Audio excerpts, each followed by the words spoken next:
अरे का ये सखी का हो? कैसन बड़ा मन मार के बैठल हो? अरे का बताइए सखी। अरे तुम्हारे कुछ कहना है का? अरे नहीं हो, सुनो। सुनावा का भइल? पहिले रहले हठा कठा दुबराई गईले। ऐसन बात बा का?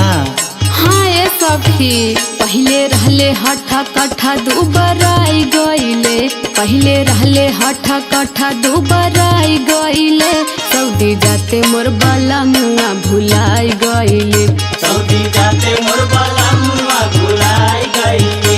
सऊदी जाते मोर बाला मुआ भुलाई गईले। तब तो बड़ा दिक्कत बा ये सखी। हाँ हो, औरो सुना का परेशानी बा? सुनावा सुनावा। फोनवा लगाई तब फोन ना उठावे। फोन ना उठावे सखी, फोन ना उठावे। फोन ना उठावे सखी, फोन ना उठावे। सुनत हौ ना सखी? हाँ सुनत सखी। बेरी बेरी हमारो पर जावा जरा। करे जावा जरावे हो, करे जावा जरावे। करे जावा जरावे हो, करे जावा जरावे। लागे कौनो सवतिन से अझुराई गईले। लागे कौनो सवतिन से अझुराई गईले। सऊदी जाते मोर बाला मुआ भुलाई गईले। सऊदी जाते मोर बाला मुआ भुलाई गईले। सऊदी जाते मोर बाला मुआ भुलाई गईले।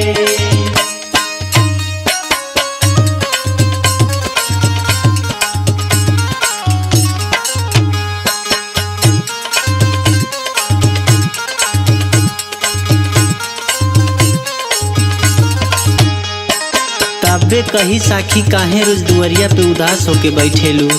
का बताई सखी, बड़ा कष्ट बा। अच्छा और सुनावा। इसे ना बलमुआ के हाल का सुनाई। हाल का सुनाई सखी, हाल का सुनाई। हाल का सुनाई सखी, हाल का सुनाई।